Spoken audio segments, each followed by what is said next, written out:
আচ্ছা রুমেলা, এখানে আসা হয়েছিল 6/7/2023। একবারই ওষুধ নেওয়া যাওয়া হয়েছিল, কিন্তু কোমরে প্রচণ্ড হারে ব্যথা ছিল, উঠতে বসতে কষ্ট হতো, তাই না? কাজ করা যেত না, স্নান করতেও কষ্ট হতো। তো ওষুধ খাওয়ার পরে কতটা আরাম হয়েছে?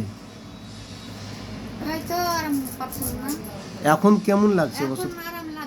কতটা গেছে 1 টাকার মধ্যে? 1 টাকার মধ্যে কতটা আরাম হয়েছে? 8 আনা চলে গেছে, 8 আনা আছে এখনো। হোমিওপ্যাথির উপরে বিশ্বাস কি? এমনি তো ওষুধ খাচ্ছিল না, হোমিওপ্যাথি ওষুধ বিশ্বাস হচ্ছে ওষুধের উপরে? সে ঠিক আছে, ঠিক আছে, একটু ধরে